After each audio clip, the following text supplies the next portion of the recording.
Welcome to our channel पर नए हो तो प्लीज़ चैनल को सब्सक्राइब कर लें। इस वीडियो में जो बिहार सचिवालय का टेस्ट सीरीज चल रहा है उसी का ये अगला पार्ट है। इसमें आपको 50 पहले जीके जीएस होंगे और अगला 15 से 20 क्वेश्चन जो होगा वो करेंट अफेयर से रिलेटेड होगा। इसलिए वीडियो को पूरा देखें और क्वेश्चन को बनाएं और अपने आप को देखें इस 70 क्वेश्चन में से आप कितने क्वेश्चन बना पा रहे हैं। अगर जो भी बच्चा 70 क्वेश्चन में से लगभग 50 क्वेश्चन बना दे रहा है यानी उसका जीके जीएस बहुत अच्छा है। ठीक है, चलो अब क्वेश्चन देखते हैं। पहला क्वेश्चन कर रहा है कि नवजात शिशु के 3 माह तक के आयु के अध्ययन को क्या कहा जाता है। तो नवजात जो शिशु होता है उसके 3 माह तक के जो आयु होता है उसके अध्ययन को नियोनेटोलॉजी कहलाता है। क्या कहलाता है? Neonatology. Right answer option D. अगला क्वेश्चन देखते हैं। अगला क्वेश्चन कर कि एक विशेष कार्य करने वाले समान कोशिकाओं के समूह को क्या कहते हैं। तो समान कोशिकाओं के समूह को उत्तक कहा जाता है। क्या कहा जाता है? उत्तक कहा जाता है। Right answer option E. अगला क्वेश्चन दिया हुआ कि निम्न में से कौन सा एक कोशिकीय जीव नहीं है। एक कोशिकीय जीव अमीबा होता है, क्लेमिडोनस भी होता है, जीवाणु भी होता है, कवक जो होता है वो एक कोशिकीय जीव नहीं होता है। तो राइट आंसर कौन सा? Option D is right answer. अगला क्वेश्चन दिया हुआ है कि रक्त के AB वर्ग वाले व्यक्ति ऐसे व्यक्ति को रक्तदान कर सकता है जिसमें रक्त वर्ग हो। तो कौन सा? AB ही होगा तभी कर सकता है। तो राइट आंसर कौन सा हो जाएगा? Option C. अगला क्वेश्चन कर रहा है कि एमिनो एसिड की आवश्यकताओं किसके संश्लेषण के लिए होता है। तो एमिनो एसिड का आवश्यकता किसके संश्लेषण मतलब होता है निर्माण, किसके निर्माण के लिए होता है बाबू? तो याद रखिएगा वो प्रोटीन के निर्माण के लिए। किसके लिए? प्रोटीन के लिए। तो राइट आंसर ऑप्शन बी। अगला क्वेश्चन कर कि मानव शरीर में संक्रमण को रोकने में मदद करने वाले विटामिन का क्या नाम है। तो याद रखिएगा मानव जो शरीर होता है संक्रमण यानी बीमारी से रोकने वाले जो विटामिन होता है उस विटामिन का नाम जो होता है वो विटामिन ई होता है। क्या होता है? Vitamin E. राइट आंसर कौन हो जाएगा? Option E. अगला क्वेश्चन देखते हैं कि निम्न में से विशालतम स्थलचर वन्य प्राणी कौन सा है, यानी सबसे बड़ा स्थलचर जो वन्य प्राणी है वो कौन सा है। तो बाबू अफ्रीकन हाथी। कौन सा हो जाएगा? अफ्रीकन हाथी। Right answer option B. अगला क्वेश्चन कह रहा है कि निम्न में से कौन सा जोड़ा सही है। इसमें से कौन सा जोड़ा सही है? देखिए प्राथमिक उपभोक्ता तेंदुआ जो गलत दिया हुआ है, फिर दिया कि द्वितीय उपभोक्ता घास, ये भी गलत है। अपघटक जो दिया हुआ है बैक्टीरिया, यही सही है। राइट आंसर कौन सा हो जाएगा? Option C.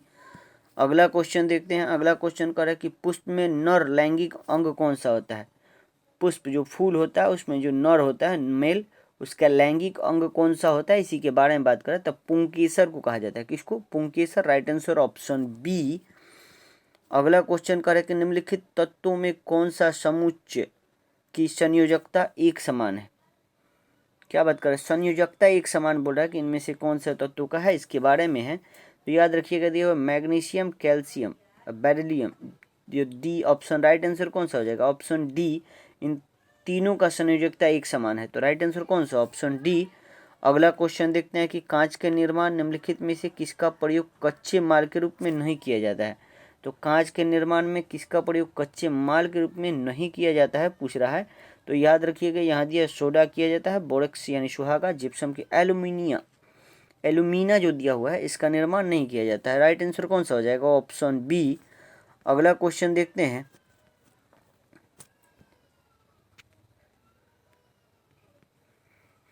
अगला क्वेश्चन दिया हुआ है। अगला क्वेश्चन है कि जल के उपचार में फिटकरी का प्रयोग किसकी प्रक्रिया की मदद से किया जाता है। तो जल के उपचार के लिए हम लोग फिटकरी का प्रयोग करते हैं। बोल रहे हैं किसकी प्रक्रिया की मदद के लिए किया जाता है। तो याद रखिएगा स्कंदन। किसकी? स्कंदन। Right answer option B.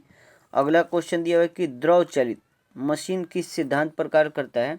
तो द्रव चलित जो मशीन होते हैं बाबू, द्रव चलित जो मशीन होते हैं वो किस पर कार्य करते हैं यहाँ पे। तो याद रखिएगा पास्कल के सिद्धांत पर। यानी द्रव चलित का मतलब क्या होता है? जो हाइड्रोलिक काम होता है, जैसे हाइड्रोलिक ब्रेक हो गया, हाइड्रोलिक जो स्टेयरिंग होता है गाड़ी का, जैसे जेसीबी में जो बोकट होता है उसमें हाइड्रोलिक का काम होता है, तो उसी का बोल रहा है द्रव चालित। तो वो पास्कल के सिद्धांत पर काम करता है। ठीक है, तो राइट आंसर कौन सा? Option C.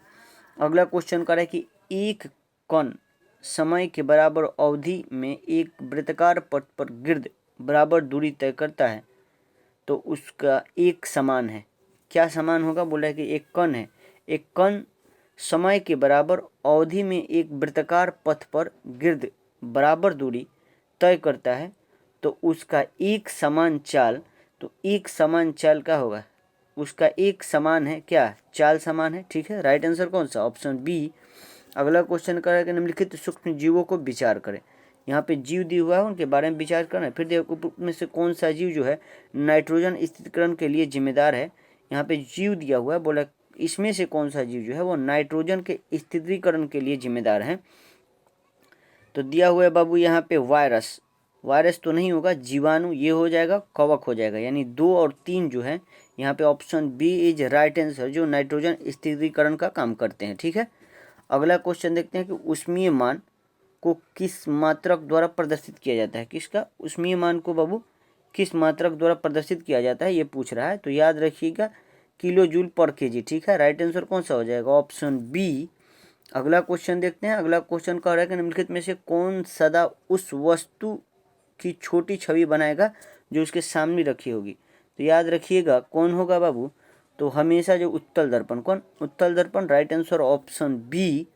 अगला क्वेश्चन करें कि सर सीवी रमन को उनके किस प्रयोग के लिए नोबेल पुरस्कार दिया गया था। तो सीवी रमन को बाबू उनके किस प्रयोग के लिए, तो बाबू प्रकाश के प्रकीर्णन के लिए। किसके लिए, प्रकाश के प्रकीर्णन के लिए सीवी रमन को नोबेल पुरस्कार दिया गया था। अब बताइएगा कि प्रकाश के प्रकीर्णन के लिए रमन साहब को किस ईस्वी में ये नोबेल पुरस्कार दिया गया था, ये आप लोग कमेंट बॉक्स में बताएंगे। जो भी भाई चैनल पर नए हैं तो प्लीज़ चैनल को सब्सक्राइब कर लें, जल्द से जल्द 1 के सब्सक्राइबर करवा दें। देखते हैं अगला क्वेश्चन। अगला क्वेश्चन दिया कि धन परिचालन की मात्रा में वृद्धि के कारण बढ़ते मूल्य की अवस्था क्या कहलाती है। क्या बोला, धन के परिचालन की मात्रा में वृद्धि के कारण बढ़ते मूल्य की अवस्था को क्या कहते हैं। तो बाबू क्या कहते हैं, मुद्रास्फीति कहते हैं। क्या, मुद्रास्फीति, राइट आंसर ऑप्शन ए। अगला क्वेश्चन कर रहा है कि गोल्डन हैंडशेक निम्न में से किससे संबंधित है।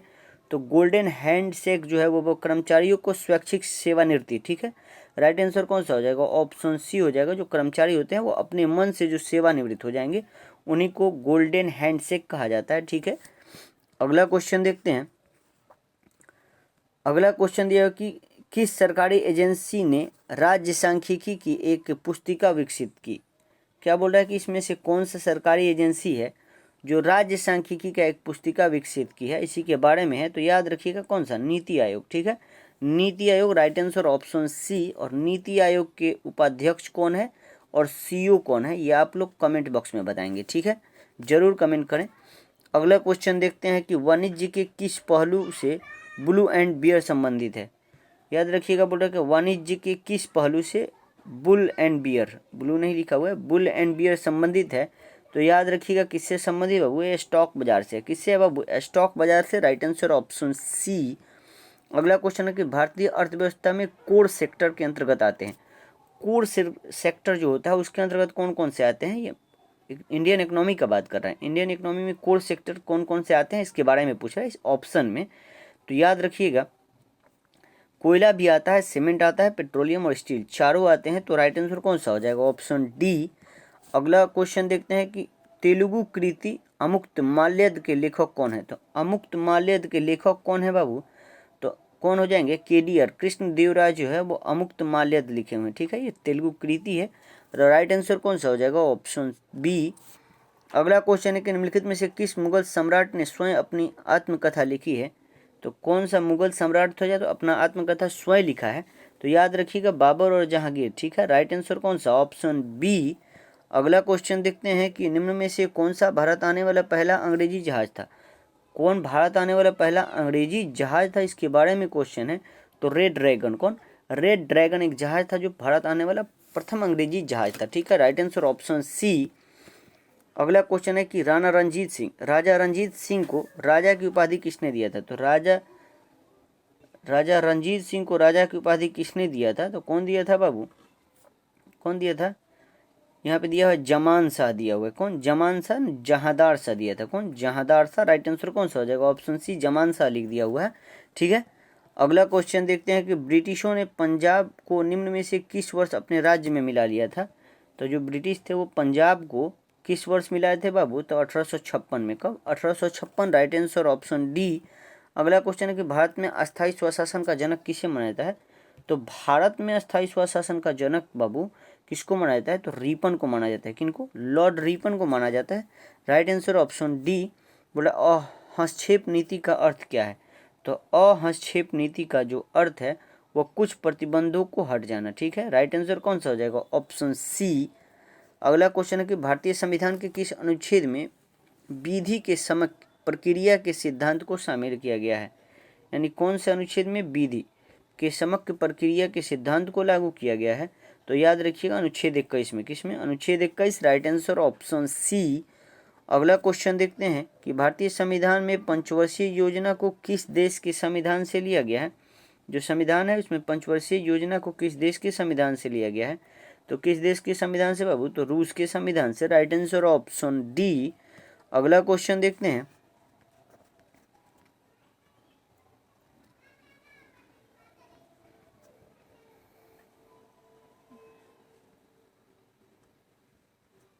अगला क्वेश्चन देखिए, सर्वोच्च न्यायालय में न्यायाधीश नियुक्त होने के लिए व्यक्ति को कम से कम कितने वर्ष उच्च न्यायालय में एडवोकेट होना चाहिए। कोई भी सुप्रीम कोर्ट में न्यायाधीश नियुक्त हो रहा है तो उससे पहले उस व्यक्ति को हाई कोर्ट में कितने साल तक एडवोकेट होना जरूरी है, ये बात पूछ रहा है। तो याद रखिए कितने साल, 10 साल। राइट आंसर कौन सा हो जाएगा, 10 वर्ष, ऑप्शन बी। अगला क्वेश्चन जो दिया हुआ है कि 73वें संविधान संशोधन के संदर्भ में निम्नलिखित कथनों पर विचार व्यक्त करना है। जो 73वें संविधान संशोधन हुआ था उस पर विचार व्यक्त करने के बारे में बात है, करते हैं बाबू हम लोग। देखिए कि इसमें 50% सीट महिलाओं को आरक्षण का प्रावधान था, जो बात तो गलत है। यदि पंचायत भंग होती है तो 6 माह की अवधि के अंदर चुनाव कराया जाएगा, ये बात तो सही है। फिर दिया हुआ है कि 73वें संविधान संशोधन संविधान की 12वीं अनुसूची से संबंधित है, यह भी बात गलत है।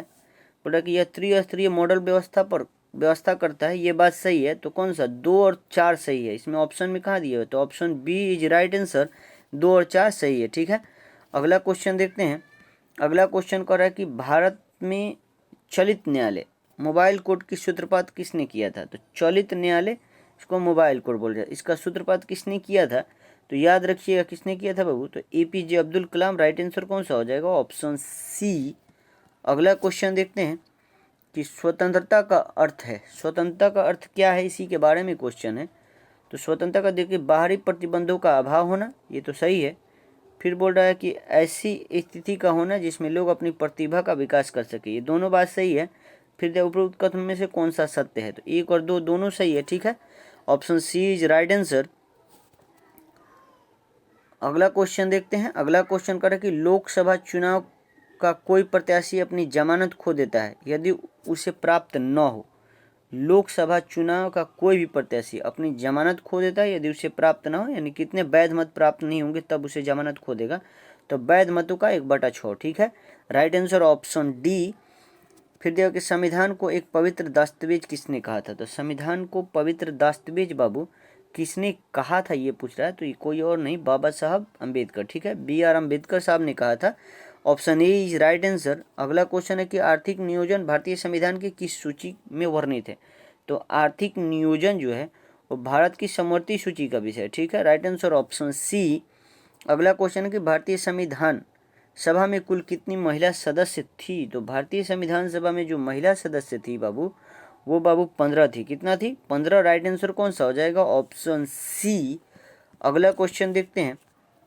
अगला क्वेश्चन दिया हुआ है कि विश्व प्रसिद्ध द थ्री जॉर्ज डैम किस देश में स्थित है, तो याद रखिएगा किस देश में स्थित है बाबू, द थ्री जॉर्ज डैम कहाँ पे है बाबू, तो ये चीन में है। कहाँ पे, चीन में। राइट आंसर ऑप्शन सी।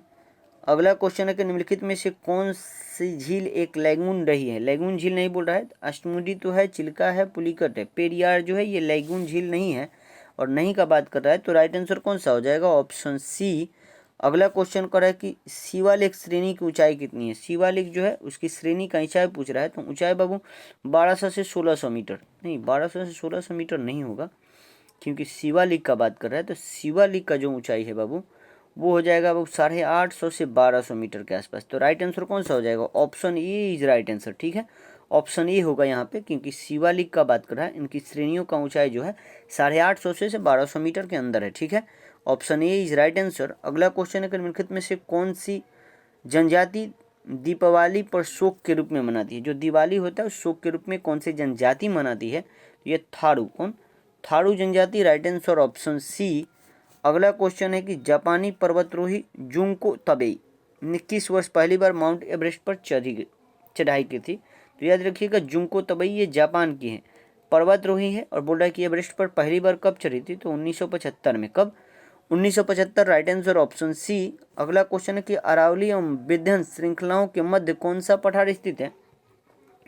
अरावली और विंध्य जो श्रृंखलाएं हैं उनके बोल रहा है कि उनके बीच में कौन सा पठार है? तो बाबू मालवा का पठार है। कौन सा है? मालवा का पठार। Right answer option A.